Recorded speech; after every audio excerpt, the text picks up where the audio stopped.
Hello. Hi po. Good evening. Ay, good morning. Hi, good morning. If you're in the Philippines, good morning. Ano pangalan? Ano ba yung pangalan?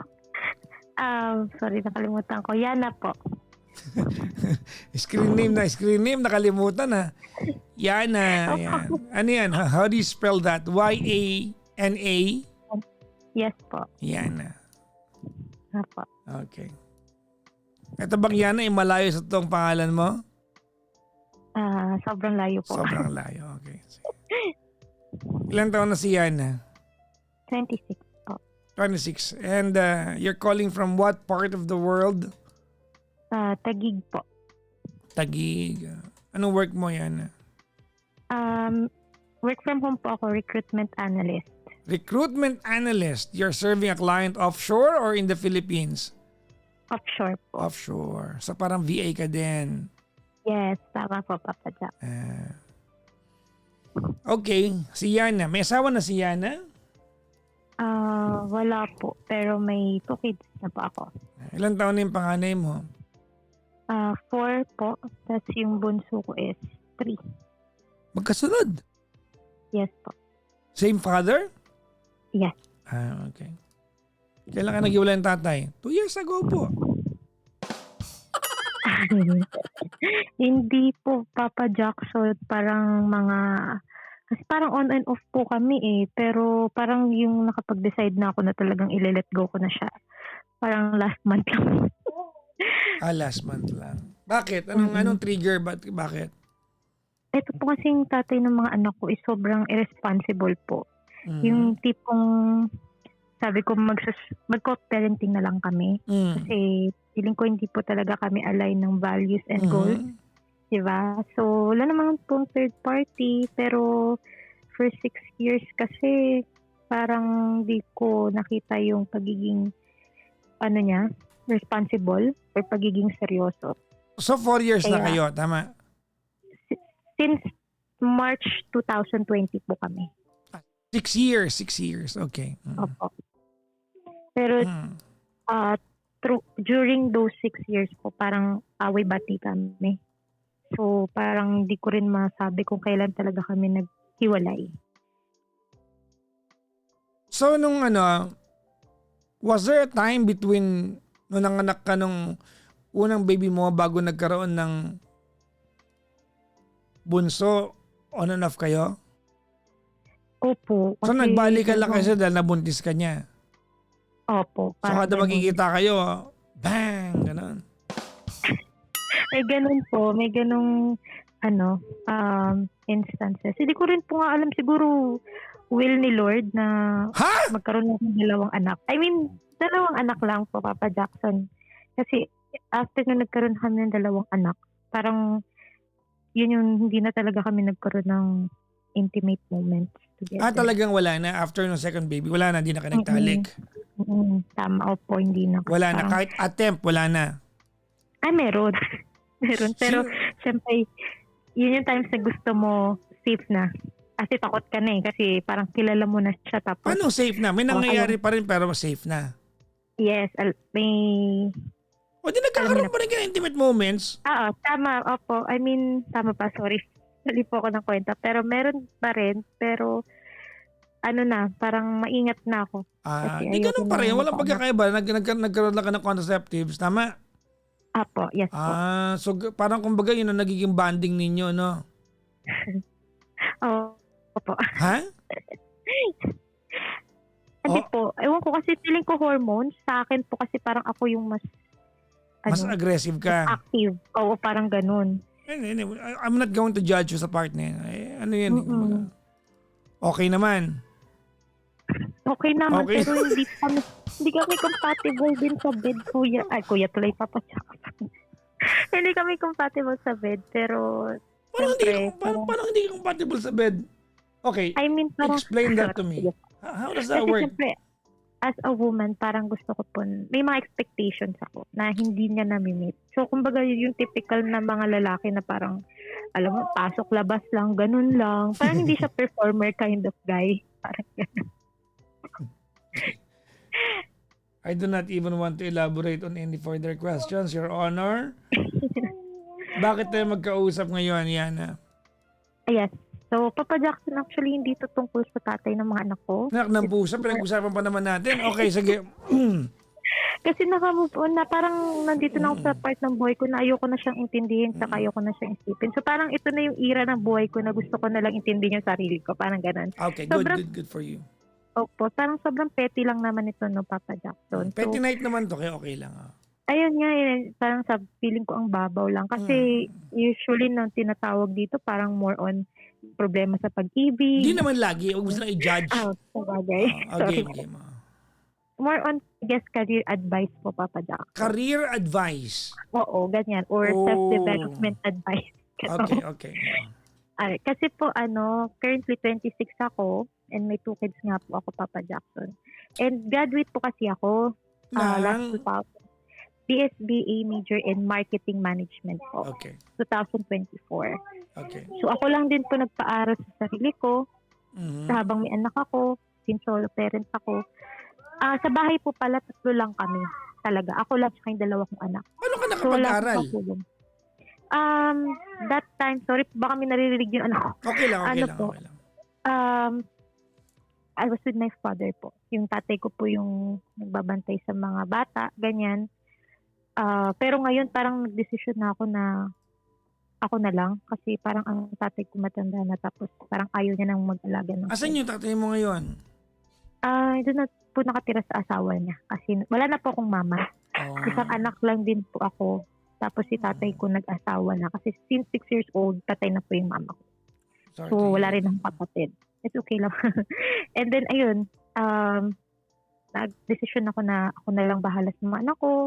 I provide sa finances and all. Kasi yung tatay ng mga kids ayaw talaga sustento. Doon na-try ko na yung vows and everything. Nai-stress lang talaga ako. So parang kaya ko na to. Ako na lang, sabi ko sa sarili ko. And then, yun nga po.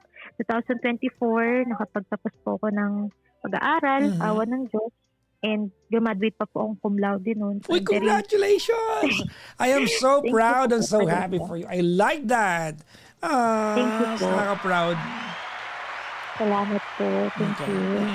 Awa ng Diyos talaga. Ngayon po, Papa Jackson, by the way, short background lang po, Papa Jackson. Ang work experience ko talaga is sa BPO. So 7 years na ako mahigit sa BPO. Last BPO ko was nag-resign ako January this year. Pero sobrang stressful po kasi, Papa Jackson. Kaya sabi ko, I have to let this go kahit malaki yung sahod. As in, sa experience ko po, nasa 50K na malinis ang nakukuha ko per month. Per me, malaki na po yun, no? So, malaki na yun. Oo, ano ka ba?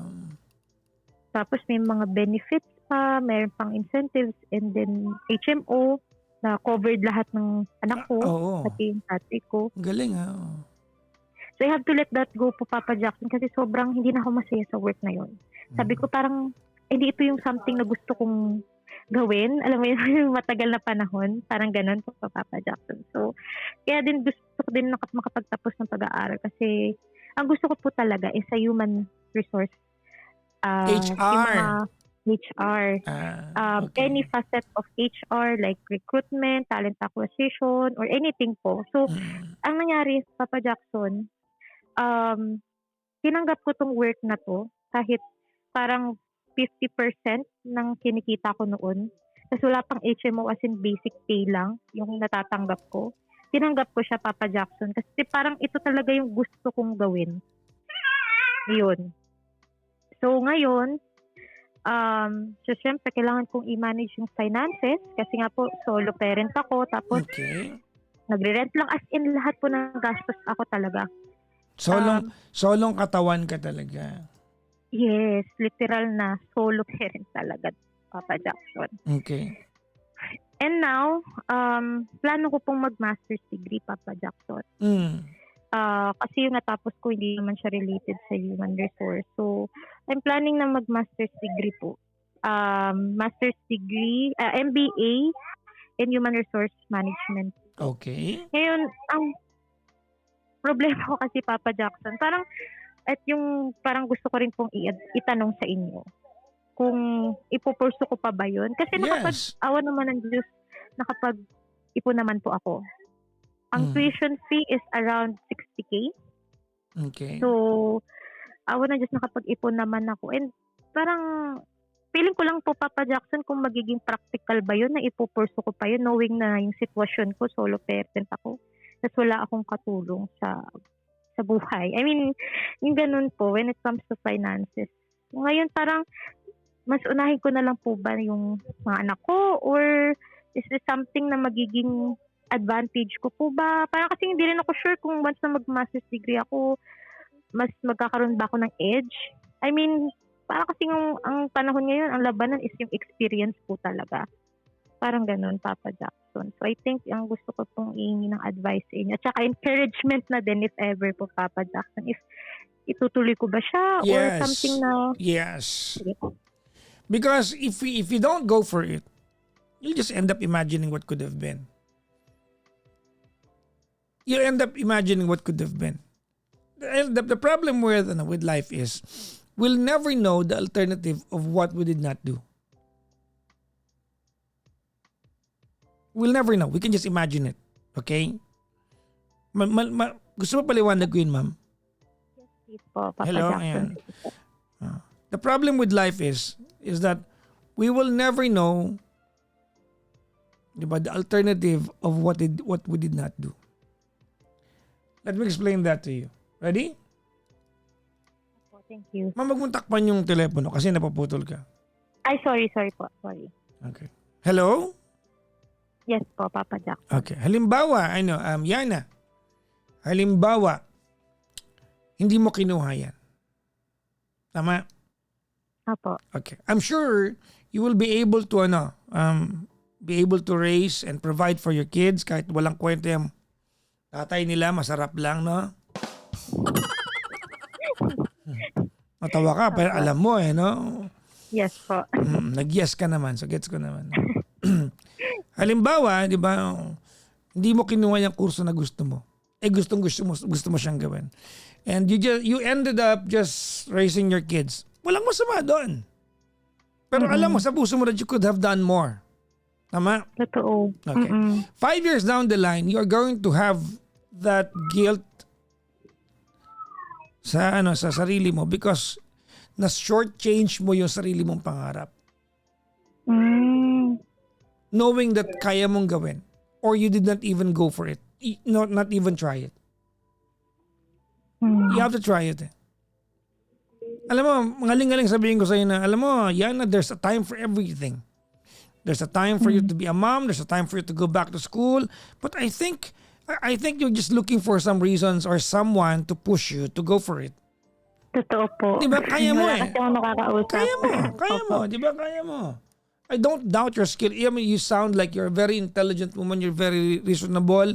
You sound so witty. And one thing that I feel about sa ating usapan is that you refuse to just be, hindi masamang bagay ito, but you refuse to be just to be identified to just be a mom. You want to be more than that. Totoo.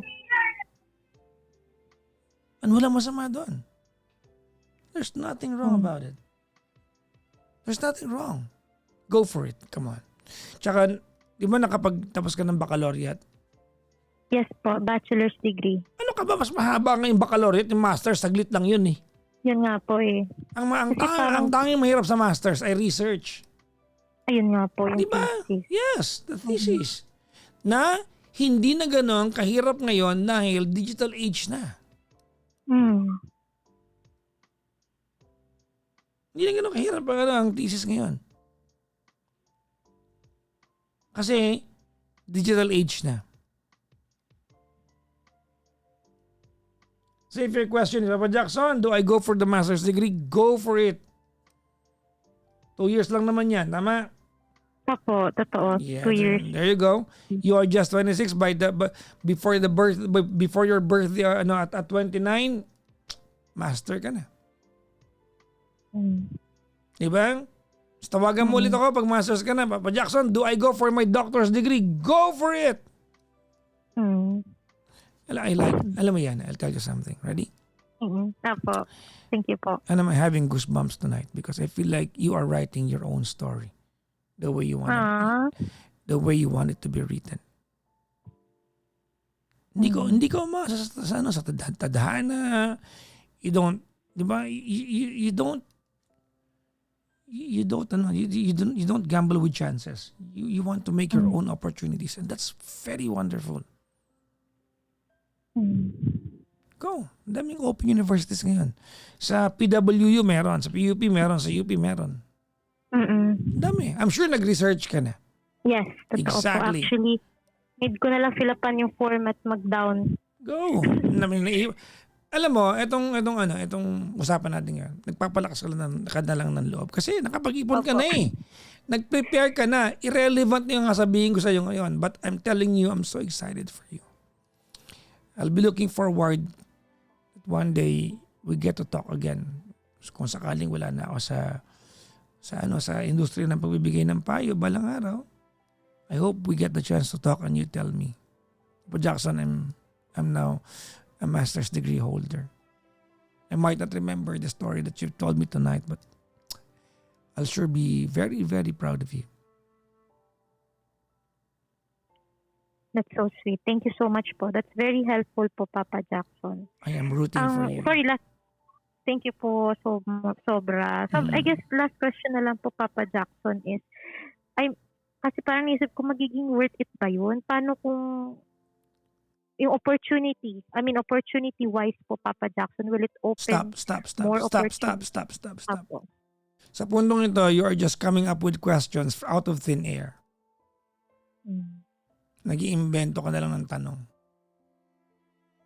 Mm.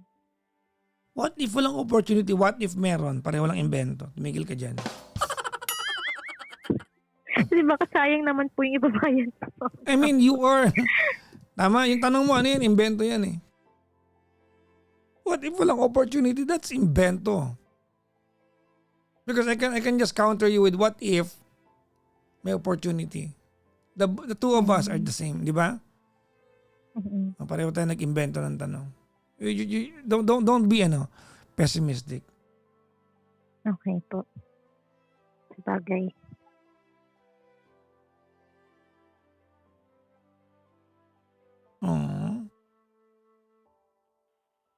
I guess I'll go for it. Ito na yung sign, Papa Jackson, na inaantay ko. Kasi plano kong it's either mag-paralegal ako sa UPD or mag-masters ako.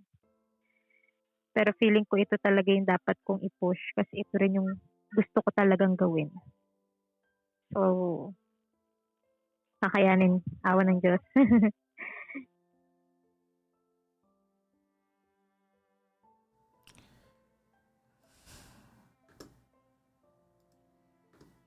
So proud of you. Nakaka-proud yung mo. What you're trying to achieve in life.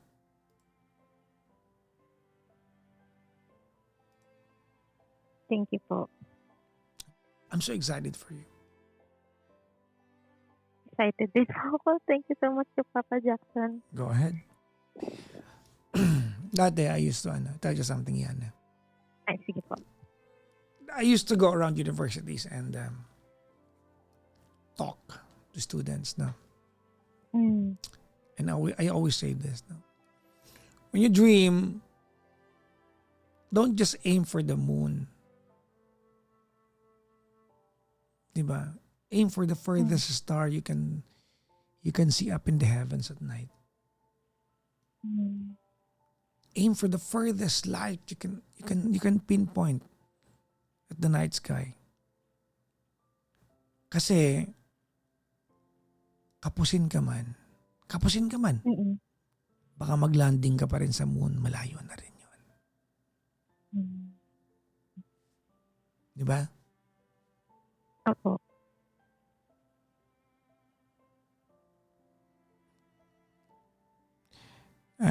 All of us here tonight, like 3,500 people watching us combined, where we are rooting for you. Thank you, everyone.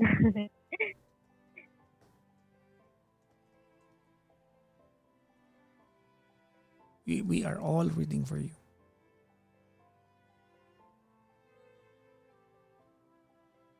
Thank you po, Papa Jackson. Ginugus, Kakayanin ko. of course. Finances, Ginugoosebumps ako sa'yo.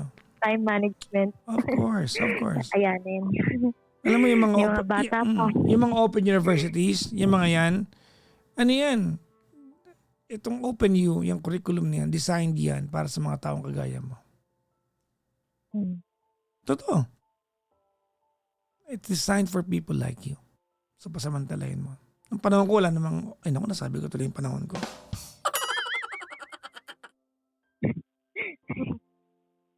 Diba? Good luck sa'yo, ha? Thank you so I much want to po. cross paths with you someday. Yes, Papa Jackson, hopefully. Kasi may hiya akong i-approach ka. I might not remember. But please, muster the courage to tell me. Sige po. Hopefully one day, I'll be looking forward to that. we'll cross our path. Kung buhay pa ako, ha? Boy ka pa niyan, Papa Jackson. ikaw You'll pa. never know life. Hindi mo alam ang buhay. Sa bagay. Diba? I mean, I'm like, I live my life like it's the last day. It's my last day on earth. Ingat ka palagi, ma'am. And I thank you for sharing with us a wonderful journey that you are going to have in this lifetime. Thank you po, sobra. Bye-bye, ma'am. At least, sige po, thank you so much. Bye-bye po, Papa Bye-bye, Jack. ma'am. Bye-bye po.